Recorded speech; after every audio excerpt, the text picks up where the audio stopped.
Atlantis Rising Research Group Audiobooks. Navel of the World, or Stargate. The argument over the real purpose of the Giza pyramids rages on. By Frank Joseph. The Great Pyramid has been many things to many people. Most Egyptologists are certain it is nothing more than the tomb of a megalomaniacal king. Less mainstream researchers are convinced it is a time capsule. Still, others conclude it is an observatory of some kind.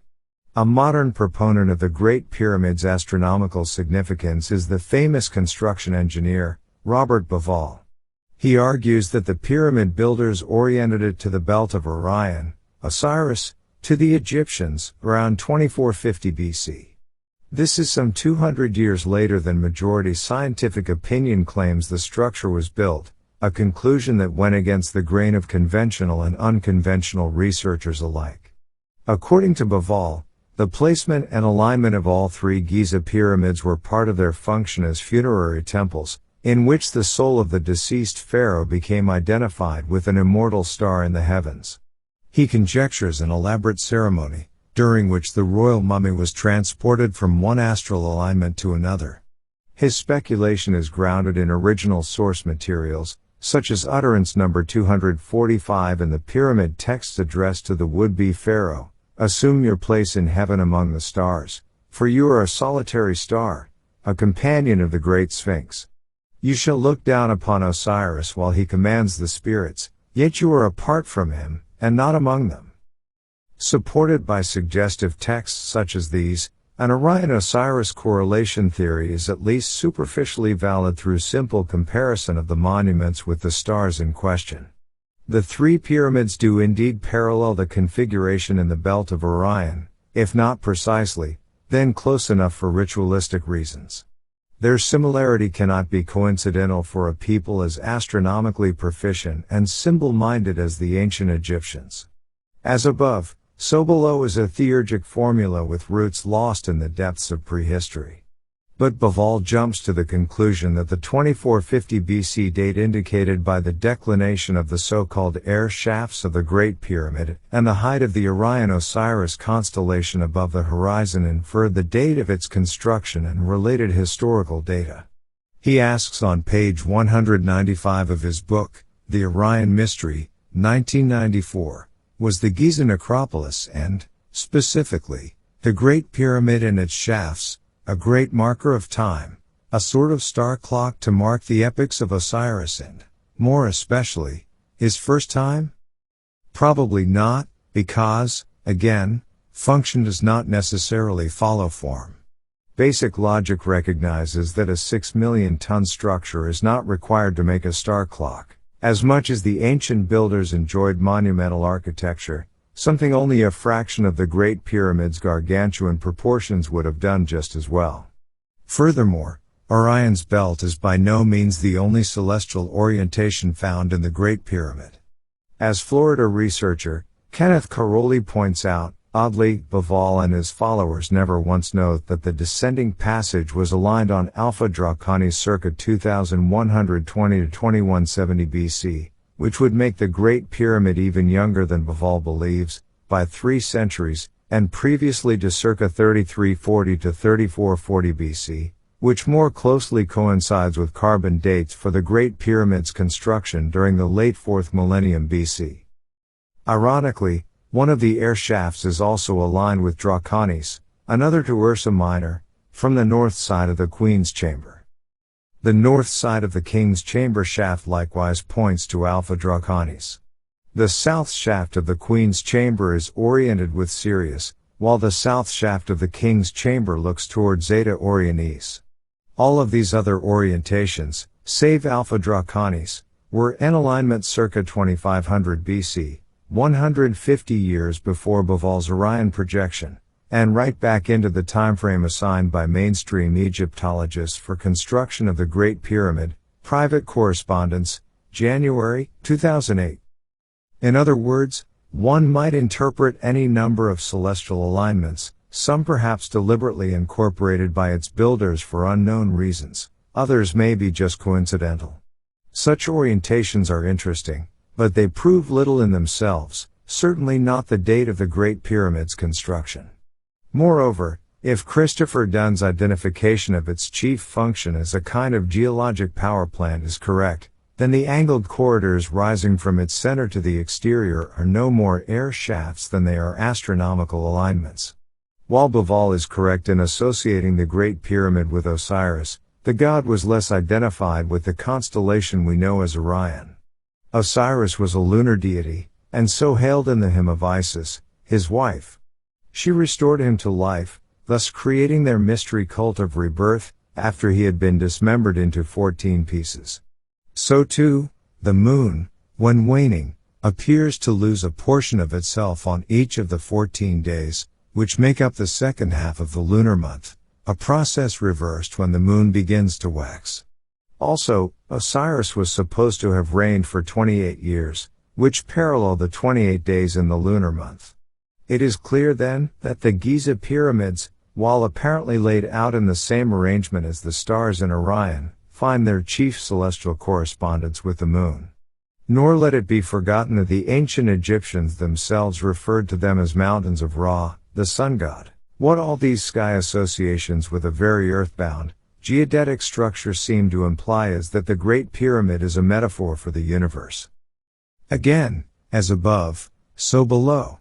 Although Bauval's conclusions are unlikely, his initial discovery is unquestionably accurate and significant.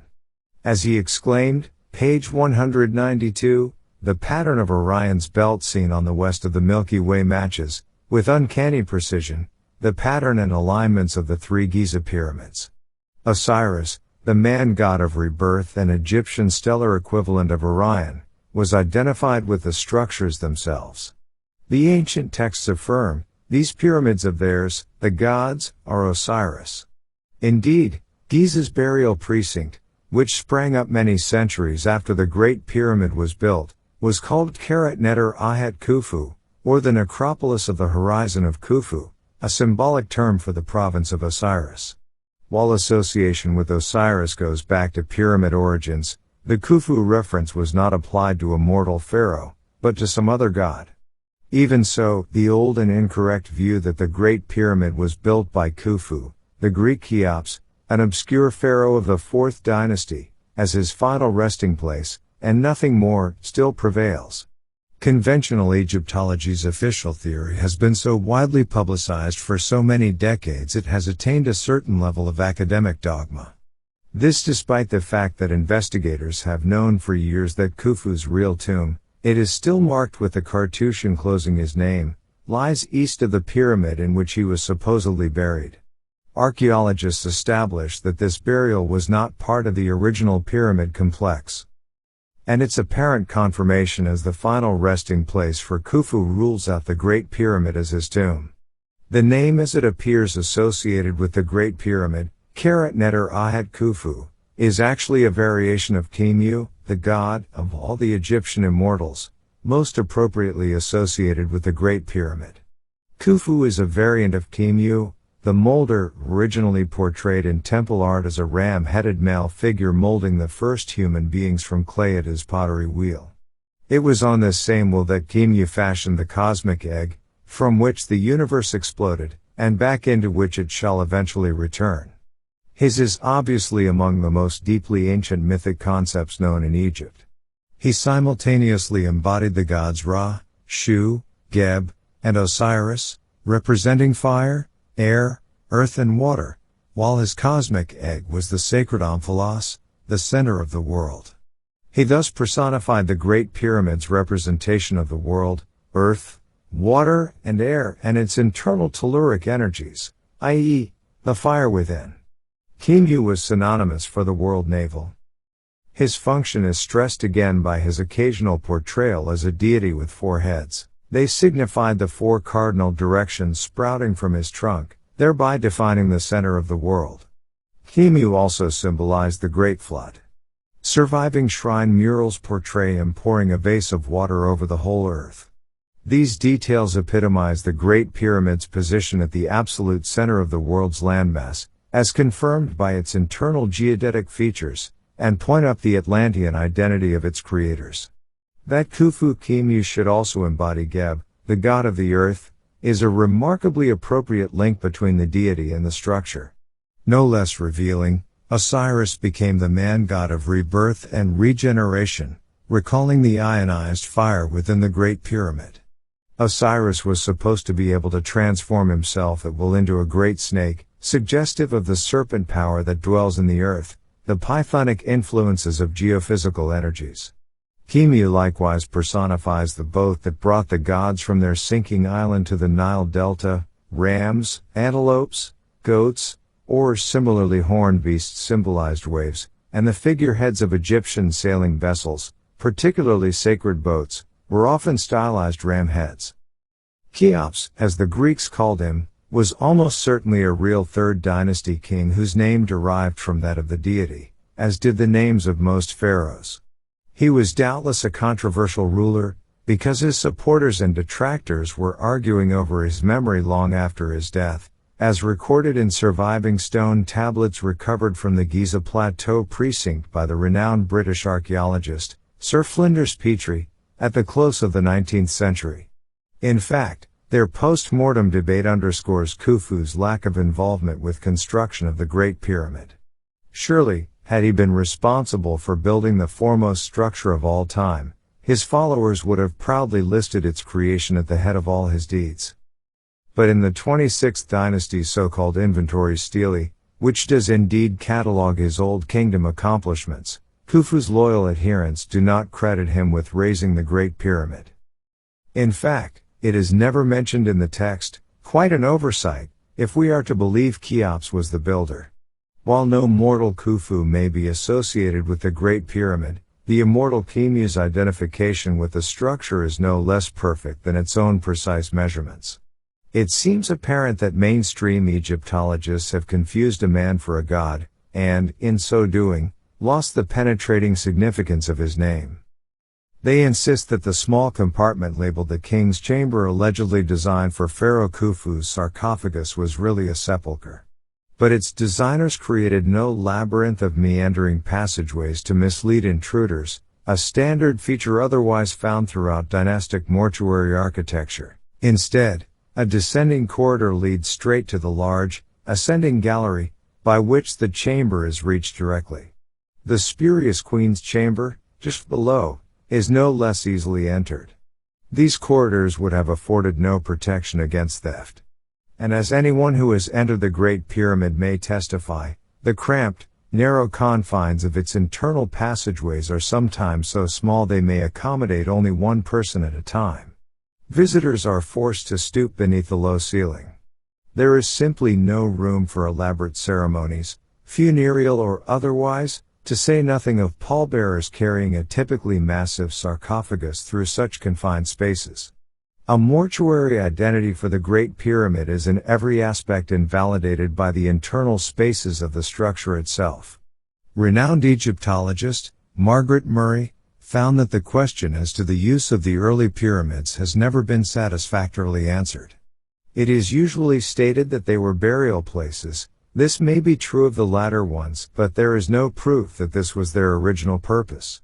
But there is evidence that they were used for some special religious ceremonies in connection with the divine king, though whether he was alive or dead is uncertain. The Egyptian Pyramids, Conf. 1990, p. 137.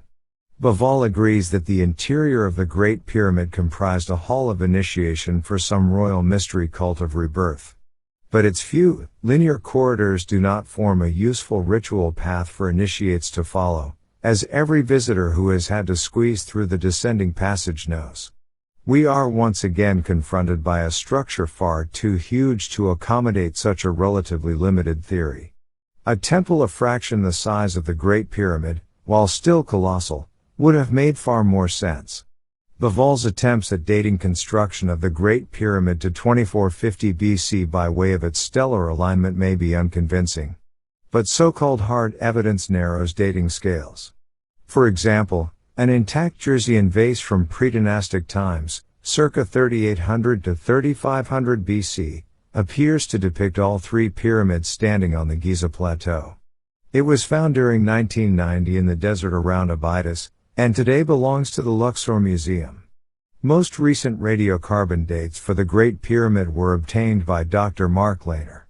It is a safe assumption, he said, that the material, collected from the exterior covered by decorative casing stones until their removal in the 13th century, is from the original construction. Carbon dating the pyramids, Venture Inward Magazine, Volume 51, Number 8, Page 4, 1990. The high calculation Dr. Lehner's team obtained was 1,244 years older than the officially accepted King Khufu timeframe, placing construction of the Great Pyramid around 3809 BC. This scientifically ascertained date not only removes the pyramid's origins outside the 4th dynasty, but beyond dynastic civilization altogether. It nonetheless corresponds with the Jerseyan illustration, mentioned above, of the same era. Even Carbon-14's low estimate added almost 300 years to the conventional date, bringing construction near the beginning of pharaonic times. These test results suggest that the pyramid was built at some point within the extremes of their date parameters, in other words, from the mid to late 4th millennium BC. Conservatively, the Great Pyramid's calibrated date falls between 2850 and 3050 BC, according to Caroli, and so is 300 to 500 years older than the date agreed upon by standard chronologies. 2950 BC might be treated as the absolute calibrated median.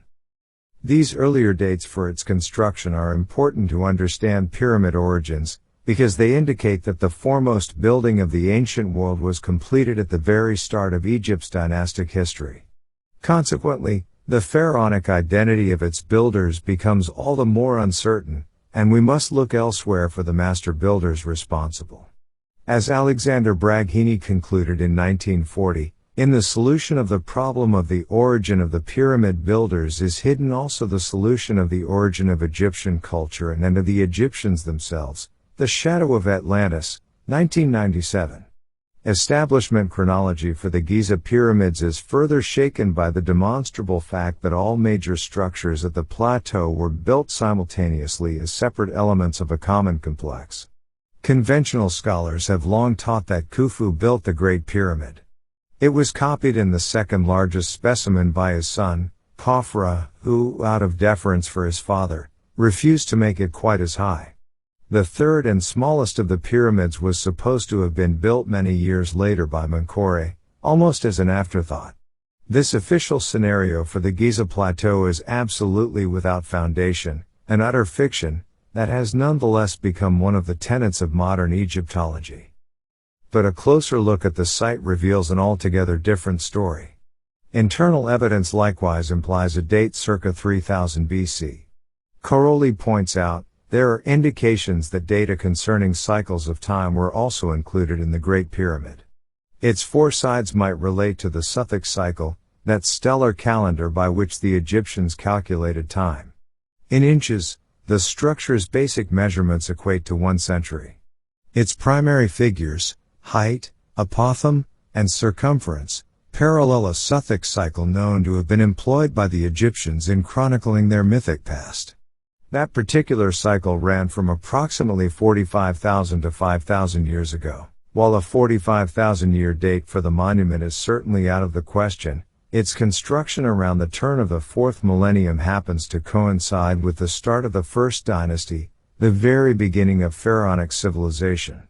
If true, then it should be obvious that the Great Pyramid was engineered by foreign culture bearers from some highly advanced society who arrived at the Nile Delta to build the structure. Private Correspondence, January, 2008. The identity of those culture bearers is suggested by the Giza pyramids themselves, in view of their deliberate layout after the 3 stars in the Belt of the Orion constellation. In Greek myth, Orion, as the son of Earth, was translated into the night sky. But a variant of his story has Poseidon, the sea god creator of Atlantis, and Euryale, one of the Gorgons, likewise associated with the Atlantic Ocean, as his parents.